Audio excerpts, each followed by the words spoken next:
ஜனநாயகம் திரைப்படத்திற்கு ஒன்றிய அரசின் கீழே இயங்குகிற தணிக்கை வாரியம் சான்றிதழ் தர மறுப்பது கடுமையான கண்டனத்திற்குரியதுனும் நான் தணிக்கை குழு உறுப்பினராக சில ஆண்டுகள் பணியாற்றியிருக்கேன்.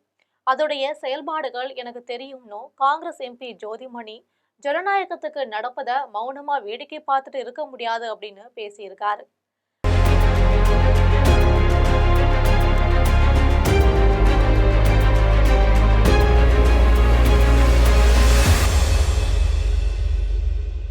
ஜனநாயகன் படத்துக்கு சென்சார் சான்றிதழ் வழங்கப்படாத நிலையில அந்த படத்தின் வெளியீடு தேதி குறிப்பிடாம ஒத்திவைக்கப்பட்டுச்சு. இது விஜய் தரப்புக்கு மிக பெரும் அதிர்ச்சியை ஏற்படுத்துச்சு. விஜய் ரசிகர்களும் சமூக வலைதளங்கள்ல தங்கள் கோபத்தை வெளிப்படுத்திட்டு வந்தாங்க. இந்த நிலையில விஜய்க்கு ஆதரவா தமிழ் சினிமாவில் இருந்து யாருமே குரல் கொடுக்காத நிலையில அதிமுக உள்ளிட்ட எல்லா கட்சிகளுமே மௌனம் காத்தாங்க. இந்த சமயத்துல விஜய்க்கு ஆதரவா பேச ஆரம்பித்திருக்கிறது காங்கிரஸ் கட்சி தான். அந்த கட்சியின் எம்பியான மாணிக்கம் தாகூர் ஜனநாயகன் விவகாரத்தில் மத்திய அரசின் நடவடிக்கை ஜனநாயகத்தை முடக்குவது போல் இருப்பதா சொல்லியிருக்காரு. இந்த சமயத்துல தற்போது அடுத்த குரலா ஒலித்திருக்கிறது தான் எம்பி ஜோதிமணி. ஜனநாயகன் படத்துக்கு நடப்பதை வேடிக்கை பார்க்க முடியாதுன்னு சொல்லியிருக்காரு.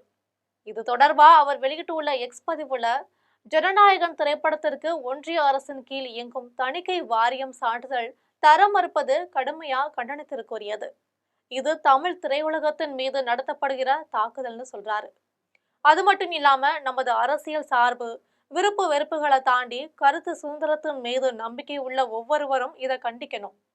ஒரு திரைப்படம் என்பது பல கோடி ரூபாய் முதலீட்டுல நூற்றுக்கணக்கானவர்கள் கடின உழைப்புல உருவானது. அதை இப்படி முடக்க நினைப்பது படைப்பு சுதந்திரத்திற்கு முற்றிலுமே எதிரானது. அதுவும் அரசியல் காரணங்களுக்காக முடக்கப்படுவது ரொம்பவே ஆபத்து. அமலாக்கத்துறை, சிபிஐ, வருமான வரித்துறை வரிசையில தணிக்கை வாரியமும் மோடி அரசின் அரசியல் ஆயுதமாயிருச்சு.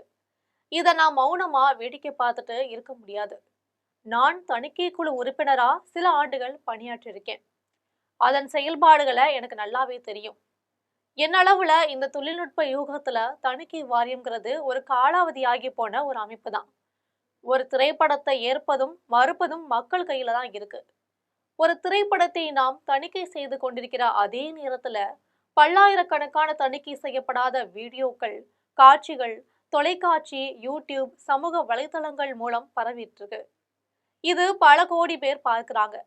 இந்த சூழல்ல திரைப்படத்தை மட்டும் தணிக்கை செய்வதால எவ்வித மாற்றமுமே ஏற்படாது அப்படிங்கிறது தான் நிதர்சனமாவும் இருக்கு அப்படின்னு சொல்றாரு.